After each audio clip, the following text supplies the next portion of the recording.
Bom, vamos lá, para a gente poder fechar essa manhã. Vamos fazer uma oração só por a fronte. Querido Pai, querido Deus, neste momento vamos estudar um pouco mais a Tua Palavra, pedimos a Tua bênção, a Tua orientação, o Teu cuidado. Que o Senhor se comunique conosco de acordo com a capacidade de cada um. Que a Tua Palavra possa impactar o nosso coração nesta manhã. É para a Tua honra, é para a Tua glória que pedimos, em nome do Senhor Jesus. Amém. Amém. Amigos, gostaria que vocês prestassem o máximo da atenção nesse estudo agora, para vocês terem uma ideia do que está para acontecer em breve. Eu diria que esse estudo é um dos mais importantes que apresento, porque ela tem tudo a ver com a mensagem desta igreja, a mensagem da segunda vinda de Jesus Cristo. Esta é a mais sublime verdade descrita nesse livro aí, sagrado. É a mais sublime verdade. Querendo ou não, Jesus um dia vai voltar.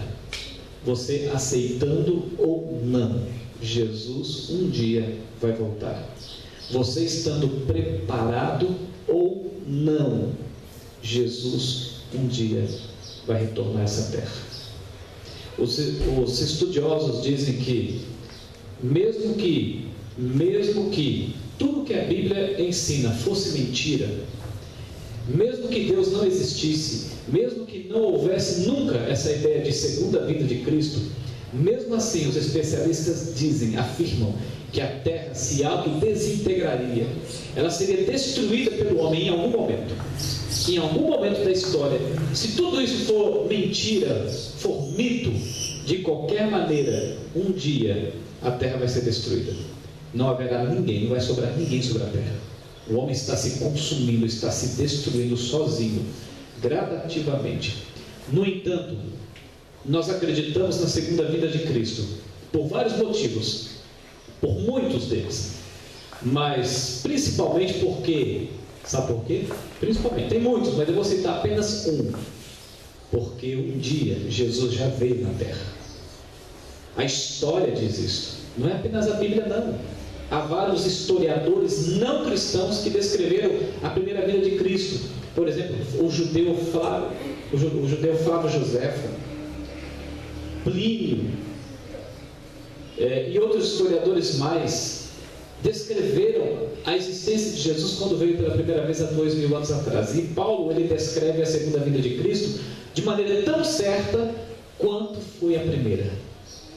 A segunda vinda de Jesus é como uma mulher que está prestes a dar à luz. Não tem como impedir, ela vai dar à luz. A segunda vinda de Jesus é tão certa quanto foi a primeira vinda. Mas antes de eu entrar propriamente no tema da segunda vinda, eu gostaria de falar de um espetáculo que está para começar. E sabe qual é? Olha aqui. Qual é? A Copa do Mundo. Todo mundo está na expectativa. Todo mundo está na expectativa, especialmente aqueles que são apaixonados por futebol. E sabe o que é impressionante? Quando o Brasil foi escolhido para ser a sede da Copa do Mundo deste ano, houve festa, houve baladas, houve muito agito, houve muita alegria, houve muita felicidade por parte, especialmente dos brasileiros que são apaixonados por futebol. Foi ou não foi? Como foi? Foram 2 ou 3 dias de puro carnaval quando foi declarado que o Brasil sediaria a Copa do Mundo. Só que tem um detalhe: era necessário que o país fosse preparado para essa Copa. O Brasil não tinha estrutura em todos os sentidos para sediar esta Copa. Então um alto investimento foi necessário, policiamento, segurança, foi investido maciçamente pelo governo.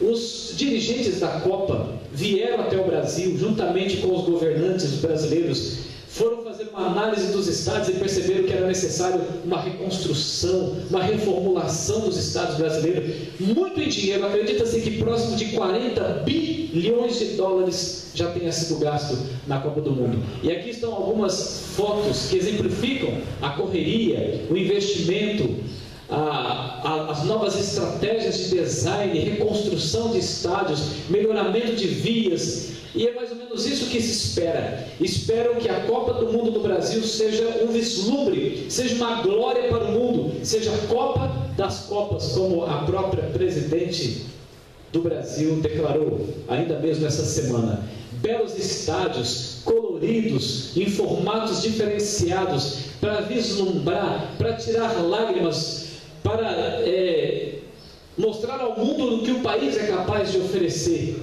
Esse aqui é um exemplo do que está sendo preparado para este grande, mega, hiper e ultra espetáculo que acontecerá este ano no Brasil. Mas tem um detalhe, amigos. Eu não vou falar de Copa do Mundo. Sabe por quê? Embora este seja um evento espetacular, um grande espetáculo que o mundo todo está aguardando com muita ansiedade, eu quero falar do maior de todos os espetáculos que ainda está para começar. Infinitamente maior do que a Copa do Mundo. Sabe qual é? A da segunda vinda de Cristo. Este sim será um espetáculo para colocar na sola do pé qualquer especialista em efeito especial, qualquer especialista de Hollywood. A segunda vinda de Cristo. Jesus disse em João 14, ele descreveu o seguinte: não se turbe o vosso coração. Crede em quem? Em Deus. Crede também? Na casa de meu Pai, falando sobre o céu, na casa de meu Pai há muitas moradas. Virei outra vez e vos buscarei, para que onde eu estou estejais vós. Observe uma coisa, Jesus disse virei, é uma afirmativa. Virei. Ele não disse assim, olha, quem sabe eu não venha. Ele não disse, pode ser que eu venha. Ele não disse, de repente estou aparecendo por aí. Não, ele disse, virei. Amigos, isso aqui é uma afirmativa. Jesus, quando esteve aqui na terra pela primeira vez, como humano, ele deixou claro, eu vou voltar, eu vou retornar, para buscar aqueles que estão cansados desse mundo, para buscar aqueles que estão cansados de sofrer, para buscar aqueles que não querem nenhum acordo com essa vida. Vou buscar pessoas que queiram ser apaixonados pela eternidade, que queiram morar no céu, num lugar puro, onde não há dor, onde não há sofrimento, onde não há angústia, onde não há esse sol escaldante, onde não há doença, onde não há envelhecimento, onde não há morte. É até interessante, né, quando a gente fala sobre isso. Não haverá envelhecimento, não haverá doença, não haverá morte. Às vezes é possível que estejamos tão acostumados com a ideia da morte, com a ideia do sofrimento, com a ideia da dor, com a ideia do envelhecimento. É possível que estejamos tão acostumados com essas ideias que a gente passa a ter dificuldade em assimilar, entender isso e refletir sobre isso. Nossa, viver para sempre? Nossa, viver sem doença? Nossa, não envelhecer? Viver uma eterna juventude? Amigos, isso não é conto de fadas.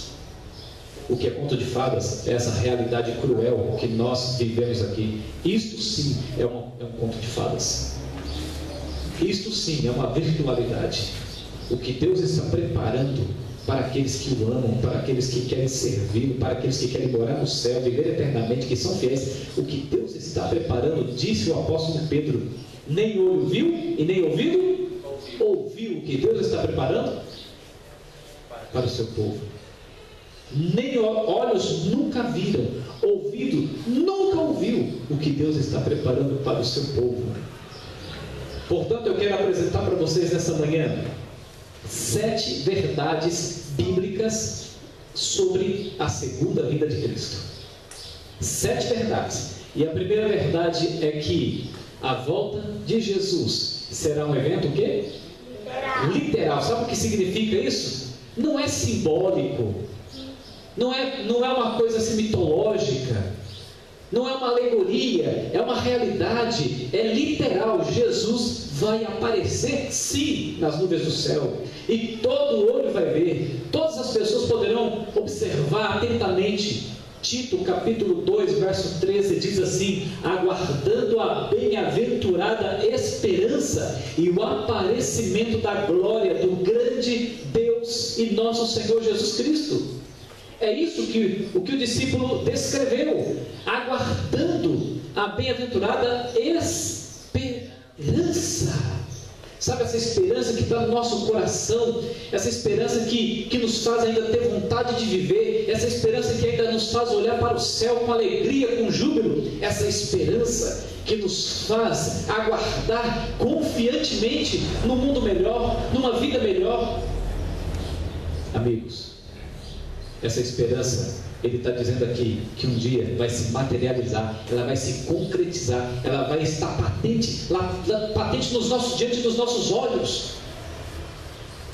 Jesus um dia vai voltar, ele virá em glória como Deus, como Senhor de nossas vidas, definitivamente.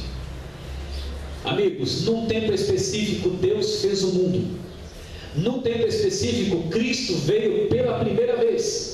E num tempo específico, Ele vai voltar, Ele virá novamente essa terra. Eu fico imaginando, às vezes, sonhando até, imaginando assim, os anjos, a comitiva celestial, o exército do céu, vindo ao lado de Jesus, atravessando esse imenso universo, e de repente, entrando nessa pequena atmosfera da terra. Haverá anjos voando por todos os lados, o céu será como um formigueiro de anjos. Você não vai conseguir nem visualizar o que está além, porque é tanto anjo para contemplar o céu, e Jesus bem ao centro, lá no céu, bem lá no alto, só chamando: vinde benditos do meu Pai, vinde bem-aventurados de Deus. Vocês que acreditaram, vocês que perseveraram, vocês que lutaram, vocês que sacrificaram gostos, vocês que sacrificaram sonhos, vocês que sacrificaram muitas coisas na vida para perseverar, para lutar, para permanecer firme, em pé, até a segunda vinda de Cristo. Que dia glorioso vai ser esse, amigos? Que dia mais vislumbrante, que dia maravilhoso, que dia, não há palavras que possam descrever. Ao som das trombetas, exatamente, os anjos vão anunciar com as trombetas a entrada do Rei dos Reis e Senhor de todos os senhores. Eu vou chorar tanto. Só se eu não ver quando ele chegar. Só você? Só se eu estiver lá embaixo. Eu quero chorar muito. A Bíblia diz assim que Deus mesmo, irmã, a Bíblia diz assim que Deus mesmo, na Apocalipse 23, 21, Deus mesmo vai enxugar as nossas lágrimas. Já que Deus vai enxugar as nossas lágrimas, então, pois é, já que Deus vai enxugar as nossas lágrimas, então bem-vindas sejam as lágrimas. Vamos chorar à vontade, só para sentir a mão de Jesus limpando os nossos olhos. Mas serão lágrimas de alegria, de profunda alegria, felicidade, satisfação, contentamento e tudo mais. Portanto, num tempo específico, Jesus virá novamente. Qual foi a primeira verdade? Jesus virá de forma literal. A segunda verdade é essa aqui, ó. A volta de Cristo será um evento pessoal. Exatamente. Por quê? Olha o que diz em Atos capítulo 1, verso 11. Os quais lhes disseram: varões galileus, por que estáis olhando para o céu? Esse Jesus que dentre vós foi recebido em cima no céu, há de vir assim como para o céu ouvistes subir. Portanto, a segunda vinda de Cristo, ela será um evento profundamente pessoal. É Jesus mesmo que vai aparecer diante dos nossos olhos. É Ele mesmo, não é um fantasma, não é um ser invisível. Ele virá de maneira pessoal. Você vai poder contemplar, você vai poder apalpar, você vai poder abraçar, sentir em seus braços. É um evento pessoal. E aí, isso é a Bíblia quem está ensinando. A terceira verdade, qual foi a primeira? Literal. A segunda? Pessoal. E a terceira? Olha aqui, ó. Será um evento visível. Não serão apenas os olhos da fé que vão contemplar, é um evento visível. Olha o que disse João quando em revelação recebeu a informação, a notícia de que no futuro, quando Jesus voltar, eis que vem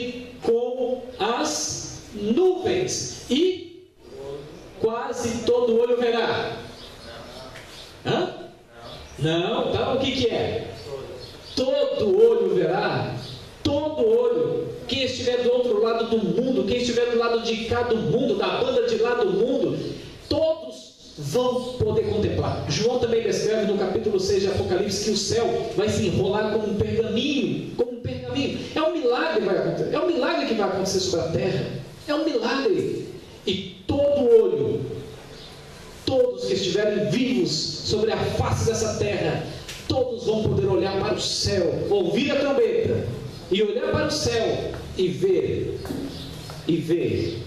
o grande Rei dos Reis e Senhor dos Senhores, vindo nas nuvens do céu, com poder e com glória. E diz mais, Mateus 24, verso 30, diz que então aparecerá no céu o sinal do Filho do Homem, e todas as tribos da terra se lamentarão, e verão o Filho do Homem vindo nas nuvens do céu, com poder e grande glória. Amigos, então será um evento visível, só que tem um problema. Aqui Mateus diz assim que todas as tribos da terra se lamentarão. Sabe por quê? Porque infelizmente as profecias bíblicas revelam que a maioria das pessoas vão rejeitar a Deus, vão rejeitar a Cristo. A maioria das pessoas não vão querer saber nada de igreja, não vão querer saber nada de Bíblia, não vão querer continuar vivendo a sua vida do seu jeito, de maneira inconsequente, afundado, mergulhado, escravizado numa vida de pecado, de rebeldia, de inconsequências. Infelizmente tem pessoas que estão tão acostumadas ao pecado que só conseguem ser felizes no pecado. Infelizmente é com dor no coração que digo isso. Mas para aqueles que estiverem aguardando e esperando, será o dia da redenção, será o dia de alegria, de felicidade, será o dia mais exultante que possa existir na vida de um homem. A quarta verdade, qual foi a primeira? Segunda? Terceira? E a quarta? Verdade. Será um evento audível. Por que será um audível? Porque em Salmos 50, verso 3 e 4 diz: virá o Senhor e não se calará. Não será um evento silencioso, como alguns acreditam aí, mas um evento barulhento, vou usar essa expressão, um evento onde quem não puder ver, eu acho difícil alguém não puder ver, porque até os cegos naquele dia vão enxergar, vão conseguir ver. Mas não é somente os olhos que vão contemplar, os ouvidos também vão contemplar, vão poder ouvir, e ouve vozes, disse João, ouve trovões, e ouve relâmpagos, e um grande terremoto. Portanto, não é nada silencioso. Vozes foram ouvidas, trovões foram ouvidos, relâmpagos foram vistos, um grande terremoto sobre a terra. Quando Jesus aparecer no céu dessa terra, a terra entrará em comoção, e haverá terremotos em vários lugares, anunciando a vinda de Cristo. Olha o que Paulo escreveu em 1 Tessalonicenses 4: porque o mesmo Senhor descerá da onde? Com alarido. O que é alarido? O que é alarido? Barulho. Com alarido e com a voz de arcanjo e com a trombeta de Deus. Sabe como naqueles reinos antigos, onde os soldados tocavam a trombeta para anunciar a entrada do rei? O anúncio com a trombeta para anunciar a entrada do rei, para que o povo pudesse ficar em reverência e levantasse e aplaudisse a entrada do rei. Da mesma maneira os anjos vão numa comitiva celestial pegar as trombetas e anunciar com a trombeta a vinda, a entrada de Jesus nessa terra. Que dia maravilhoso, irmãos, que dia maravilhoso. Somente Jesus pode balançar os fundamentos da terra, somente Jesus pode aparecer nos céus com poder e glória, somente Jesus pode ressuscitar os mortos, trazer de volta à vida aqueles que um dia desceram à sepultura para descansar. No dia da volta de Cristo será o dia da primeira ressurreição, onde todos os justos hão de levantar da sepultura. Que milagre extraordinário! A morte não terá poder para segurar ninguém. Todos que desceram à sepultura com o coração preso em Cristo, com a vida aos pés da cruz do Calvário, todos estes hão de se levantar ao comando da voz de Cristo, Jesus. O mesmo poder que Ele teve para trazer você à existência é o mesmo poder que Ele tem para trazer você de volta à vida, caso tenha falecido. Por isso que a Bíblia ensina: bem-aventurado aquele que desde agora dorme no Senhor. Está falando sobre a morte. Dorme no Senhor, porque a Bíblia promete, Deus promete, Jesus prometeu que haveria amanhã da ressurreição. Só para vocês terem uma ideia do poder de Deus para ressuscitar o morto. Observe.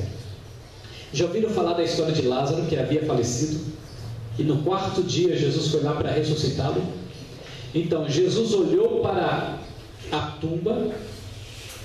Além de ter olhado, ele ainda citou o nome de Lázaro. Disse: Lázaro, saia para fora. E Lázaro então saiu. Depois de 4 dias morto, a Bíblia diz que já cheirava mal, já estava podre, desintegrando ali dentro. Mesmo assim, Jesus disse: Lázaro, saia para fora. E todos os tecidos mortos, desintegrados daquele corpo, se reformaram novamente, se reconstituíram novamente. E a vida voltou aos pulmões, ao coração, à mente de Lázaro. E ele saiu da sepultura. Se Jesus não tivesse olhado para aquela sepultura, focado, e não tivesse dito o nome Lázaro, se ele simplesmente tivesse dito assim: levantem da sepultura, todos os mortos, não apenas Lázaro, todos os mortos, desde Adão e Eva, teriam se levantado daquela sepultura. Todos. Incrível, não é? Esse é o poder de Deus. Portanto, amigos, a quinta verdade. Qual foi a primeira? Segunda? Terceira? Quarta? Audível. E a quinta verdade? Será um evento glorioso. Por quê? Mateus disse assim: que então aparecerá no céu o sinal do Filho do Homem, que é Jesus, e verão o Filho do Homem vindo sobre as nuvens com poder e grande glória. Veja, poderia ele ter dito com poder e glória, mas ele fez questão de dizer grande glória. Grande glória, porque realmente, amigos, a presença de Cristo nessa terra vai trazer uma dimensão de glória tão forte, tão profunda, que os ímpios, aqueles que não viveram com Cristo, serão fulminados, não vão suportar aquela glória quando refletir neles. Não vão suportar. Se Jesus aparecesse aqui agora, para mim e para você, todos nós seríamos fulminados, exterminados, por causa da glória de Cristo, de tão poderosa que é. Mas no dia da sua volta, nós vamos suportar a sua glória. Sabe por quê? Porque no dia da sua volta, nós seremos glorificados, nós seremos transformados à semelhança dos anjos, seremos modificados, não adaptados, seremos plenamente transformados, regenerados, plenamente. E por isso a glória de Cristo não vai nos destruir. Mas os ímpios são as pessoas que vivem do jeito delas. Os ímpios são as pessoas que não querem saber de Deus. Os ímpios são as pessoas que não querem saber da igreja, não querem saber da Bíblia, não querem saber de compromisso com Cristo. Esses são os ímpios, aqueles que não suportarão a glória. João descreve esse momento e diz assim que os ímpios vão implorar para que os rochedos caiam sobre eles, porque eles não estavam suportando a glória daquele que está sentado no trono, vindo nas nuvens do céu. Portanto, ele virá com grande glória, porque assim como o relâmpago sai do oriente e se mostra até o ocidente, assim será também a vinda do Filho do Homem, como resplendor, só que muito mais forte, muito mais luminoso, muito mais glorioso do que um grande relâmpago. Muito mais.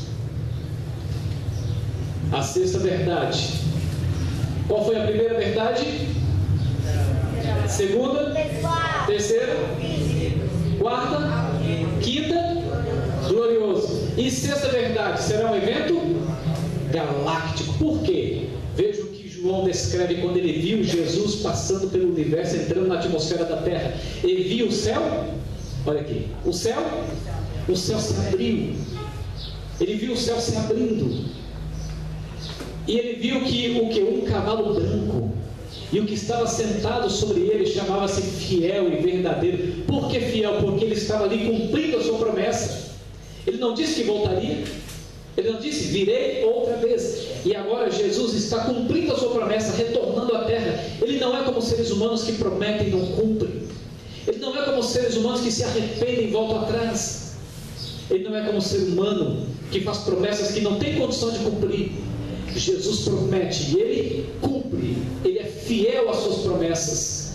E ele diz assim, João descreve que ele se chamava fiel e verdadeiro diante de um mundo falso, diante de tantas pessoas falsas, diante de tantas pessoas vivendo uma fachada, vivendo um belo verniz por fora, mas por dentro oco, diante de uma sociedade que tenta viver o que eles não são. Aqui está aquele que é verdadeiro, fiel e verdadeiro, sempre foi verdadeiro, é verdadeiro e continuará sendo verdadeiro, e julga e peleja com justiça, não como a justiça desse mundo, cheia de falha, egoísta, mas uma justiça perfeita, e seguindo os exércitos do céu em cavalos brancos.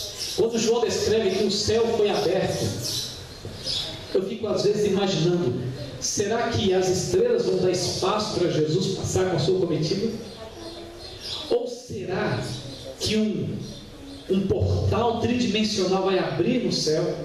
Eu fico às vezes imaginando, eu não sei como vai ser, mas eu sei que haverá uma grande comoção fora desse planeta. A própria atmosfera da Terra será abalada para a entrada daquele que prometeu retornar para buscar você e eu. Portanto, será um evento galáctico, de esfera universal, galáctica, não apenas planetária. O que acontecerá com a volta de Jesus? O destino, amigos, de todos será... Não adianta, todos terão o seu destino selado, todos. Um dia eu estava ali, numa grande avenida na cidade de Campinas, era tanta gente que passava para lá e para cá, e aquela correria, todo mundo preocupado com o trabalho, preocupado com a correria do dia a dia, em ganhar dinheiro, em ter segurança, em fazer faculdade, tudo mais. E eu passei ali e fiquei imaginando, oh meu Pai, quantas dessas pessoas vão estar preparadas para a tua volta? Amigos, não adianta. Querendo ou não, o acerto de contas virá. Mas Jesus quer vir para salvar e não para destruir. Jesus quer retornar para buscar você. Amigos, a nossa casa não é aqui nessa terra. Guardem isso que eu estou dizendo. Nós estamos aqui de passagem. Entendem?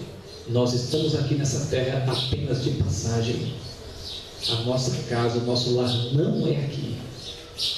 Deus está preparando algo melhor do que isso aqui para a gente. Infelizmente o pecado arruinou a vida nessa terra, arruinou a própria terra. Por isso que a Bíblia ensina que o nosso mundo não é aqui, o nosso reino não é aqui. E mais, a guerra entre o bem e o mal findará, vai acabar para sempre. As dores e o sofrimento acabarão. A morte vai acabar. Tudo isso vai acabar. Não haverá mais velórios, não haverá mais sepultamento, não haverá mais pranto por pessoas queridas, falecidas. As discórdias, as intrigas, as brigas, as doenças, o mal-estar, tudo isso vai acabar para sempre. Para sempre. A sétima e última verdade. Qual foi a primeira? Segunda? Terceira? Quarta? Quinta? Sexta? E a sétima? Será um evento decisivo. Sabe por quê? Olha o que diz em Judas 1, verso 15: Eis que é vindo o Senhor com milhares de seus santos, que são os anjos, para fazer juízo contra todos os ímpios, por todas as suas obras de impiedade que cometeram e por todas as duras palavras que ímpios pecadores disseram. Jesus virá com todos os seus santos para fazer juízo, amigos, para fazer juízo. Não pensem que aqueles crimes bárbaros que a polícia nunca conseguiu descobrir vai ficar encoberto por muito tempo. Não pensem que vai ficar encoberto. Não pensem, porque Deus há de trazer à luz todas as coisas, e aquilo que está oculto há de se revelar. Eu me lembro da história de um crime que havia acontecido há 20 anos atrás, na história. Duas crianças estavam brincando no lugar, e de repente elas viram um crânio, uma cabeça, uma caveira, ali mexendo. Elas ficaram assustadas em ver o crânio mexendo, e correram, e encontraram o Senhor e disse assim: Senhor, tem uma assombração ali, tem um fantasma, tem um crânio, uma caveira ali mexendo. As crianças estavam apavoradas. Aquele senhor foi até o local e viu que realmente o crânio estava mexendo. Então o rapaz pegou um pedaço de pau e mexeu assim. Quando ele jogou o crânio para o lado, ele percebeu que dentro do crânio havia um sapo que estava mexendo aquela caveira. Só que isso chamou a atenção. O que esse crânio está fazendo aqui? É de uma pessoa. Chamaram a polícia. A polícia veio. O periciamento, toda aquela equipe de investigação descobriu uma coisa. Descobriram que aquele crânio era de uma mulher que havia falecido há 20 anos atrás. E mais, quando eles foram investigar agora a causa da morte, por que aquela pessoa foi enterrada ali, descobriram que quem havia assassinado aquela mulher foi o namorado dela, mas a amante de 20 anos atrás. O namorado e a amante acharam que nunca a polícia descobriria, principalmente porque havia passado quanto tempo? 20 anos. Estavam vivendo completamente despreocupados. Mas 20 anos depois, mesmo 20 anos depois, de uma maneira tão banal, tão simples, me desculpa a expressão, mas tão vaga, tão idiota, descobriram o defunto, descobriram o corpo.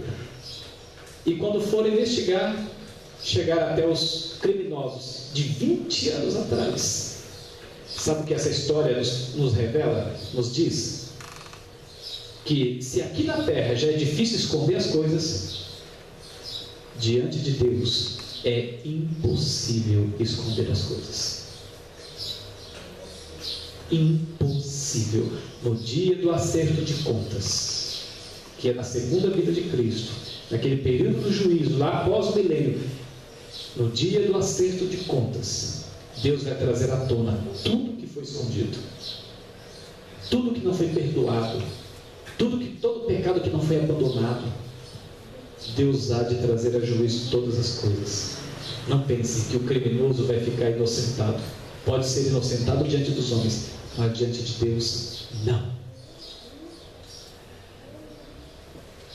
E mais, Mateus capítulo 13, verso 49 diz que assim será na consumação dos séculos. Virão quem? Virão os anjos. E vão fazer o quê? Vão separar os maus dentre quem? Vão separar os maus dentre os justos. Amigos, não é todo mundo que vai para o céu, não. É só quem realmente quer muito ir para o céu.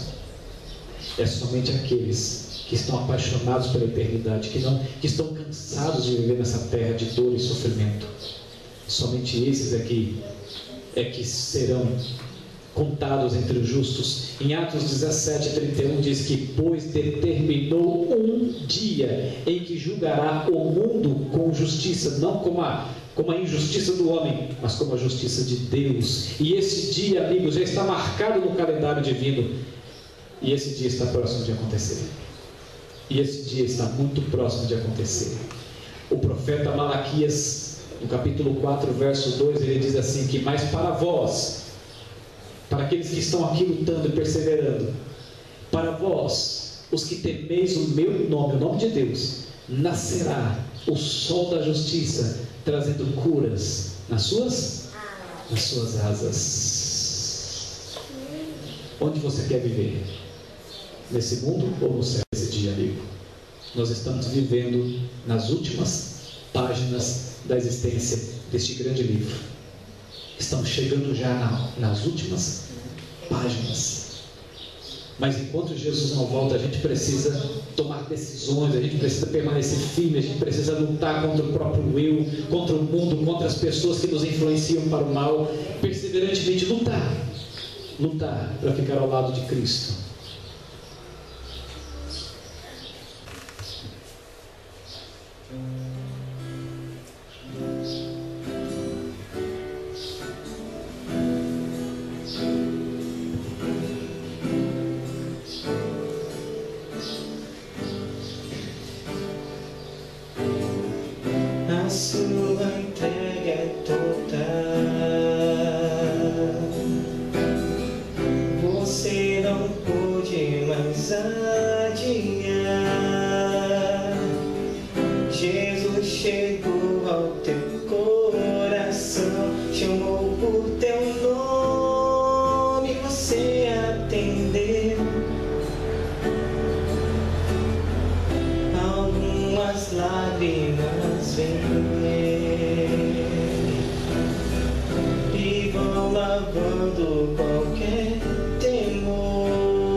Deus vai lhe amparar.